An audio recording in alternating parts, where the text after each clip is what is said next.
سب عورتیں ایک ہی نہیں ہوتی کہ بلاوے کی منتظر ہوں۔ یہ سن کر رفیقہ مسکرا جاتی اور ایلی مبہم طور پر محسوس کرتا جیسے رفیقہ کا جی کچھ اور چاہتا ہے اور وہ کچھ اور کر رہی ہو، اور ایلی کی نگاہ میں رفیقہ کی مسکراہٹ دو دھاری چھری کی طرح محسوس ہوتی اور وہ رفیقہ سے نفرت کرتا، اور یہ نفرت روز بروز شدت اختیار کرتی جاتی۔ لیکن حاجرہ رفیقہ کے گن گاتی تھی، بات بات پر رفیقہ کی تعریف، رفیقہ کی شرافت اور نیکی کی گھر میں دھوم مچی ہوئی تھی۔ شاید اسی دھوم کی وجہ سے رفیقہ قطعی طور پر مجبور ہو گئی تھی کہ علی احمد کی آواز سننے کے باوجود اور ان کے متبسم نگاہوں کے اشارے کے باوجود چپ چاپ بیٹھی رہے۔ اس کے باوجود جب وہ علی احمد کے کمرے کے دروازے کے قریب سے گزرتی تو اس کی گردن تن جاتی، گھگھرا یوں کھلتا اور بند ہوتا جیسے عجیب سے دائرے بند چلے جاتے، اور ایلی محسوس کرتا جیسے اس کا جی چاہتا ہو کہ رک جائے اور چوری چوری مسکرانے کی بجائے کہا مار کر ہنس دے۔ کیوں بلایا ہے مجھے؟ کس نے بلایا مجھے؟ مگر وہ چلتی چلی جاتی۔ ایلی سمجھتا تھا کہ حاجرہ کی توقعات نے اس کا وہاں رکنا ناممکن کر دیا، اور حاجرہ کے ان محبت بھرے جذبات سے جو اس نے رفیقہ سے وابستہ کر رکھے تھے، صفیہ کی بو آتی تھی، اور ایلی کو محسوس ہوتا جیسے رفیقہ صفیہ کی جانشین ہو۔ ایلی کو اس بات پر اور بھی غصہ آتا تھا۔ علی احمد کا گھر ایک عجیب گھر تھا۔ اس میں دو طاقتیں برسے پیکار تھیں، علی احمد اور حاجرہ۔ ہر نوارت کو دیکھ کر دونوں طاقتیں اسے اپنی اپنی طرف کھینچتیں۔ علی احمد کے کمرے کا کھلا دروازہ اسے اپنی طرف بلاتا اور باورچی خانے کی محراب اسے اپنی طرف کھینچتی۔ علی احمد کے دروازے سے کہکوں کی آواز سنائی دیتی اور باورچی خانے سے دبی دبی آہوں کی۔ وہ کمرہ باورچی خانہ دونوں ہی مظلوم تھے، کمرہ ہی کرنے پر مجبور اور باورچی خانہ آہیں بھرنے پر۔ فطرت ان دونوں کی مجبوریوں پر مسکراتی تھی، جیسے وہ ان دونوں کے راز سے واقف ہو، اور ان دونوں کی کشمکش سے دور ایلی اور فرد ایک دیوانے میں اکیلے زندگی کے دن کاٹ رہے تھے، تنہا۔ ہر نوارت کے پاؤں کی آہٹ سن کر دونوں بھائی بہنوں کے کان کھڑے ہو جاتے۔ اب کیا ہوگا؟ وہ اشتیاق بھری نگاہوں سے اسے دیکھنے لگتے۔ نوارت کمرے اور باورچی خانے کے درمیان لٹک جاتی اور اس کی سمجھ میں نہ آتا کہ کیا کرے۔ بالآخر یا تو وہ باورچی خانے میں جا پہنچتی یا علی احمد کے کمرے میں رک جاتی، اور پھر مکان سے یا تو کہکوں کی گونج سنائی دیتی یا آہوں کی۔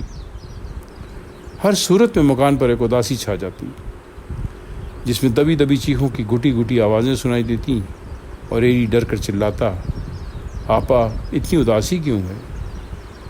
اور فرت آہ بھر کر کہتی، تو سوئے گا بھی کہ نہیں؟ صفیہ کی موت کے بعد گھر میں حاجرہ کی حیثیت ایک نوکرانی کی سی تھی۔ وہ دن بھر باورچی خانے میں برتن مانجتی، آہیں بھرتی اور آنے جانے والیوں کے پاس بیٹھ کر آنسو بہاتی رہتی۔ ایلی کی اماں کمرے سے آواز آتی، وہ گھبرا کر اٹھ بیٹھتی، جی آئی، اور پھر دروازے کے باہر چوکھٹ سے لگ کر پوچھتی، جی کیا ہے؟ جیسے کوئی فقیر بھیک مانگنے کے لیے کھڑا ہو۔ حاجرہ فطری اور ازلی طور پر بیکارن تھی۔ ڈر، خوف، ہراس اور احساس کمتری اس کی گٹھی میں پڑے تھے، جو اس نے وراثت میں ایلی کو بخش دیے تھے۔ بند کمرہ۔ پھر علی احمد کے دفتر میں کلرکوں کی بھرتی کے لیے امتحانات شروع ہو گئے، اور علی احمد کے گھر میں سفارشات کا سلسلہ جاری ہو گیا۔ وہ پہلا موقع تھا جب کہ ایلی کو محسوس ہوا کہ امتحانات کے اس قسم کے نتائج بھی پیدا کر سکتے ہیں۔ ڈیوڑی میں سے غریب سائلوں کی منتیں سنائی دیتی، اور پھر کھجوروں سے بھری ہوئی ٹوکری اندر آ جاتی، اور پھر علی احمد کو خود باہر جا کر ٹوکری بھیجنے والے کو ڈانٹنا پڑتا۔ پھر مزید منتوں کی آوازیں بلند ہوتی، اور پھر ٹوکری دوبارہ گھر میں آ پہنچتی۔ ان دنوں سفارشوں کا تانتا بندھا رہتا، شاید اس لیے کہ بامپور غریبوں کا شہر تھا، یا شاید اس لیے کہ علی احمد کے ٹیم کے سپاہی کے متعلق لوگ جان چکے تھے۔ علی احمد اپنے کمرے سے باہر سائلوں کی طرف دیکھتے اور پھر یوں کام میں لگ جاتے جیسے دیکھا ہی نہ ہو۔ ادھر حاجرہ ان مہمانوں کو منہ نہ لگاتی اور بات کیے بغیر اپنے کام میں مشغول رہتی۔ پھر ایلی چوری چوری جھانکتا، جس کی توجہ لوگوں کی نسبت اس ٹوکری پر پڑتی جو ان کے ساتھ ہوتی۔ علی احمد کی توجہ ٹوکری کی بجائے اس شخص پر پڑتی جو سفارش کے لیے آتا تھا۔ ایک بار دیکھنے اور جانچنے کے بعد وہ باہر نکلتے اور غصے میں چلاتے، ہاں بھائی کیا کام ہے؟ میں کچھ نہیں کر سکتا، میں قطعی طور پر مجبور ہوں، وہ کہہ کر اندر چلے جاتے اور اثر نو کام میں مشغول ہو جاتے۔ اکثر بار سفارشی براہ راست علی احمد کے کمرے میں جا پہنچتا اور ابتدائی جھاڑ جھپاڑ کے بعد ہی ان کا کہکھا گونجتا اور ایلی کو معلوم ہو جاتا کہ ٹین کا سپاہی بادار ہو چکا ہے اور ابھی وہ رزم گاہ میں اترے اور پھر گھر پر موت کا سناٹا چھا جائے گا اور اس سناٹے میں رنگین مگر دبی دبی ہنسی کی آواز ابھرے گی۔ پھر دفتن سب ٹھیک ہو جائے گا اور نتائج خوشگوار ہوں گے، جیسے دکھی شہزادی کی کہانی میں مشکلات، لڑائیوں اور امتحانات کے بعد سب ٹھیک ہو جاتا ہے اور اس کے بعد سب ہمیشہ خوش و خرم رہتے ہیں۔ اس سے پہلے ایلی کو مبہم سا احساس تھا کہ سب قصور علی احمد کا ہے اور وہ سوچا کرتا، نہ جانے وہ ایسا کیوں کرتے ہیں، کیوں دروازہ کھلتا ہے اور پھر بند ہو جاتا ہے، کیوں ٹین کا سپاہی ہنس ہنس کر لڑتا ہے۔ اگر اسے خوب معلوم ہوتا کہ علی احمد کے کمرے میں جو کچھ ظہور پذیر ہوتا ہے، جسے کہوں اور بھیانک سناٹے سے تعلق ہے، گناہ ہے، لیکن اسے معلوم نہ تھا، مگر وہاں ہوتا کیا ہے؟ بلکہ اس کے دل میں دبی دبی آرزو تھی کہ کبھی وہ اتفاقاً وہاں چلا جائے اور اتفاقاً اس کی نظر پڑ جائے اور پھر اسے غصہ آنا شروع ہو جاتا، نہ جانے اپنی بے بسی پر یا اس عمل پر جو اس کے خیال میں وہاں ظہور پذیر ہوتا تھا۔ اب ایلی کو مبہم سے احساس ہونے لگا کہ علی احمد بیچارے مجبور تھے، ان کی نگاہوں سے ان کی مجبوری واضح ہوتی تھی، ان کی ہی میں ان کی مجبوری صاف سنائی دیتی تھی۔ وہ کیوں اور کیسے مجبور تھے اسے معلوم نہ ہوا۔ ہر سال وہ مجبور تھے، بہرحال بھی وہ مجبور تھے۔ قصور ان کا تھا جو اپنے عزیزوں کو ساتھ لاتی تھی۔ کور اور آسا۔ کور بھی پہلی مرتبہ بھائی کے سفارش کرنے آئی تھی، اس کے ساتھ اس کی اماں تھی، خود آسا تھا جسے دفتر میں کلرک بننے کا بے حد شوق تھا۔ تینوں کا قافلہ چپ چاپ اندر آ گھسا، آگے آگے ماں تھی، درمیان میں کور تھی اور پیچھے آسا۔ ماں کے کپڑے سے میل سے بھرے ہوئے تھے، اس کا جسم لٹا ہوا تھا، نگاہ حرص-آلود تھی، اسے دیکھ کر انتہائی غلاظت کا احساس ہوتا تھا۔ کور سیافام گوشت تھا، کور سیافام گوشت کا ایک گول مٹول لوتھڑا تھی جس پر بھڑکیلے کپڑے ٹنگے ہوئے تھے جو اس لوتھڑے کو اور بھی بدنما بنا رہے تھے۔ اس کا قد ٹھکنا تھا، سر چھوٹا جس میں چھوٹی چھوٹی آنکھیں رینگتیں اور سفید دانت رضامندی کی چمک سے روشن تھے۔ آسا ایک اونچا لمبا لڑکا تھا، اس کا چہرہ ذہنی چمک سے کورا تھا، اس کی آنکھوں میں حماقت کوٹ کوٹ کر بھری ہوئی تھی اور اس کے انداز سے صاف ظاہر ہوتا تھا کہ وہ کور کے پیچھے پیچھے چلنے کا عادی ہے۔ یہ قافلہ چپکے سے مکان میں داخل ہوا اور علی احمد کے ابتدائی معلومات حاصل کرنے کے بعد باہر صحن میں اسی مقام پر خیمہ زن ہو گیا، جہاں سے اندر کام میں منہمک علی احمد پورے طور دکھائی دیتے تھے۔ علی احمد نے باہر دیکھا، کور کے دانت چمکے، انہیں جلدی سر جھکا کر لکھنا شروع کر دیا۔ کور اپنے گھگرے اور چولی کو ٹھیک کر کے علی احمد کی طرف منہ موڑ کر بیٹھ گئی۔ بڑھیا نے اس کی طرف پیٹ کر لی۔ آسا آسمان کی طرف اڑتی چیلوں کا بغور معائنہ کرنے لگا۔ کور کے دانت پھر چمکے، اس نے بھرپور انگڑائی لی۔ علی احمد کے ہاتھ سے قلم چھوٹ کر رجسٹر پر جا گرا۔ کون ہے؟ وہ بولے۔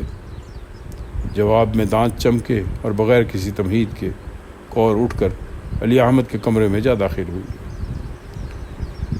اس پر بڑھیا اس خاردار درخت کو دیکھنے میں مصروف ہو گئی جو صحن میں پھیلا ہوا تھا، اور آسا تنکے سے زمین پر بیل بوٹے بنانے لگا۔ اس روز علی احمد کے کمرے سے ٹین کے سپاہی کی ہی سنائی دینے کی بجائے ربڑ کی گڑیا کی چیخ ہی سنائی دے رہی تھی، اور ایلی حیران تھا اور فرحت یوں خلا میں گھور رہی تھی جیسے کچھ بھی نہ ہو۔ دفن دن دروازہ کھلا اور کور ہنستی ہوئی نکلی۔ ماں ماں، اسا فیل تا نہ تھیں، آسا تو پاس ہے۔ نہ جانے کس نے اسے کہہ دیا کہ تو فیل ہے، خام خواہ وہ تو پاس ہے، میں نے خود نتیجہ دیکھا ہے۔ تو نے کہا نہیں تھا، اس نے آسا کو مخاطب کر کے کہا۔ یہ تو پاگل ہے، آسا کی ماں بولی۔ آسا پاگلوں کی طرح ہنسا اور پھر خاموش ہو گیا۔ کور کے دانت چمکے، علی احمد سر کھجانے لگے۔ آؤں گی، ضرور آؤں گی باؤ جی، وہ بولی۔ چل ماں، مڑ مڑ کر دانت چمکاتی ہوئی گھگرے کو ٹانگوں پر لپیٹتی ہوئی چل پڑی۔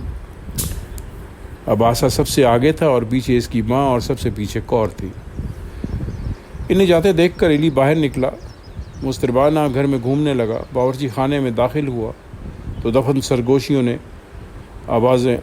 کی آوازیں بند ہو گئیں۔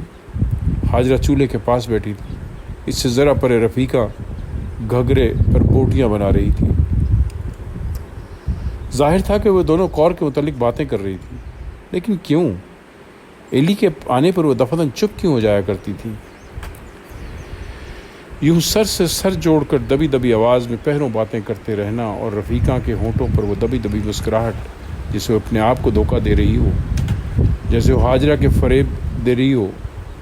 اماں اسے اس قدر اچھا کیوں سمجھتی تھی، اور وہ چلتے وقت جان بوجھ کر اس طرح قدم کیوں اٹھاتی تھی کہ اس کے گھگرے میں دائرے پڑیں، اور علی احمد کے کمرے کے پاس سے گزرتے ہوئے ان کی گردن مورنی کی طرح تن کیوں جاتی تھی؟